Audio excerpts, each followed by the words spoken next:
CBT News is expanding its reach like never before and is launching in over 70 million broadcasting households.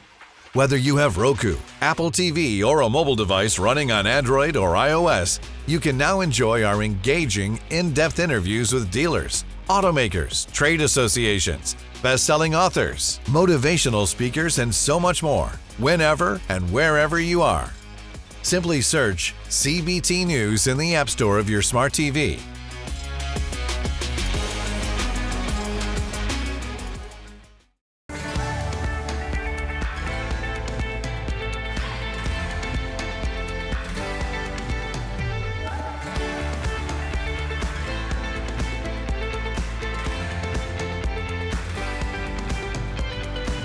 Welcome to CBT News with Shyann Malone.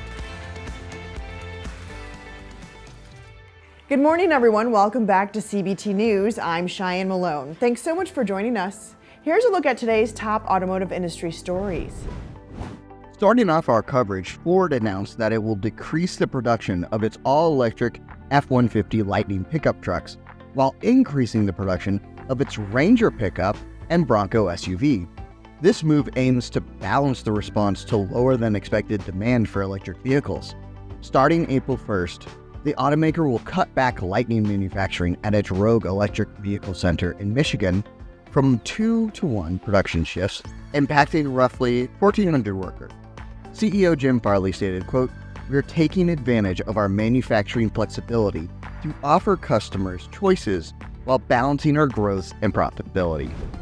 A recent study from Cox Automotive indicates that 2.66 million new cars remained unsold in the U.S. at the end of 2023, while Lexus and BMW had the lowest among the luxury brands. Meanwhile, the inventory of used cars reached its highest level by the end of December 2023, with a total supply of unsold used vehicles, including those on franchise and independent store lots, standing at 2.39 million units. This figure represents a 4% increase from the previous year.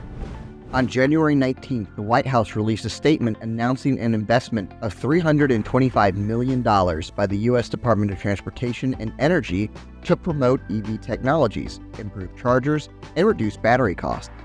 This funding is part of the $5 billion National Electric Vehicle Infrastructure Initiative, which is funded by the $1 trillion 2021 infrastructure law.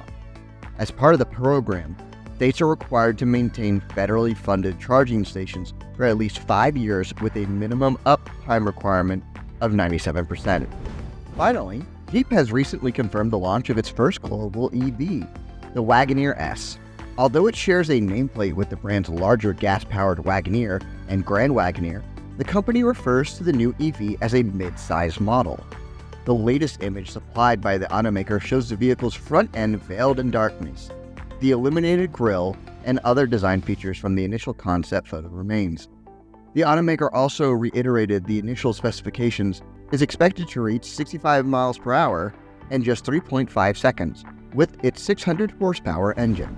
Don't go anywhere. We'll be right back with Charlie Chesborough, senior economist with Cox Automotive, to discuss 2024's new vehicle sales and outlook. CBT News is expanding its reach like never before and is launching in over 70 million broadcasting households.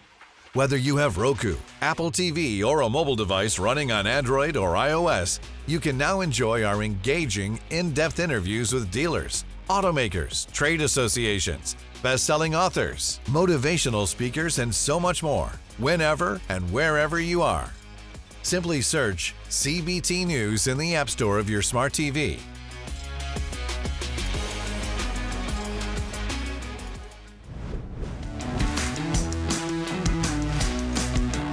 With 2023 now in the books, what do you see or in the data that could be encouraging or worrying in terms of a sign for 2024?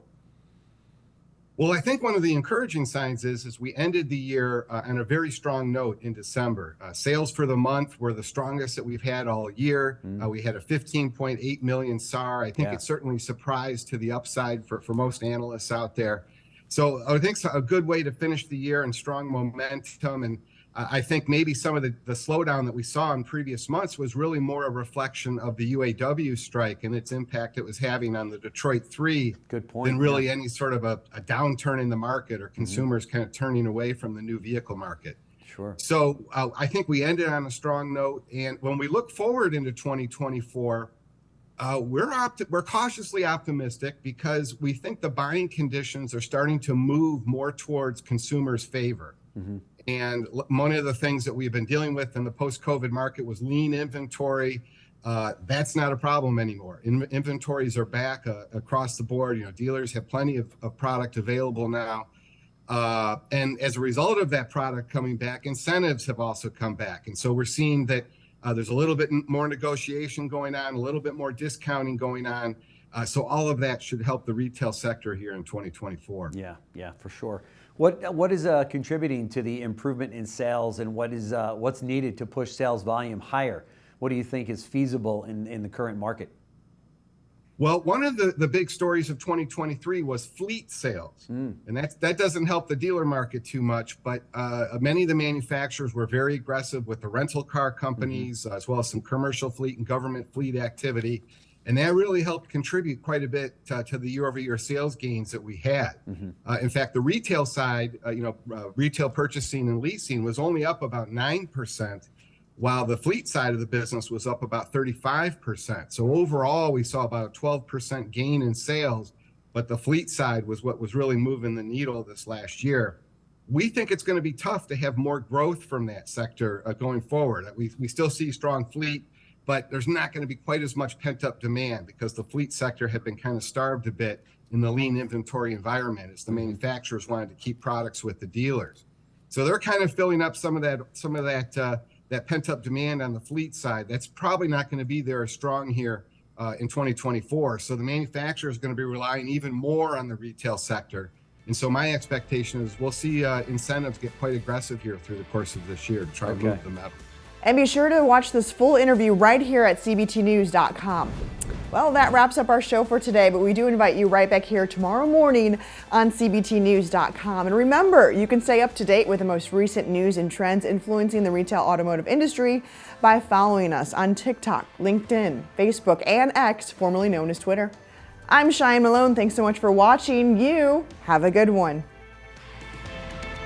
CBT News, your #1 resource for auto industry news and content. CBT News is expanding its reach like never before and is launching in over 70 million broadcasting households. Whether you have Roku, Apple TV, or a mobile device running on Android or iOS, you can now enjoy our engaging, in-depth interviews with dealers, automakers, trade associations, best-selling authors, motivational speakers, and so much more, whenever and wherever you are. Simply search CBT News in the App Store of your smart TV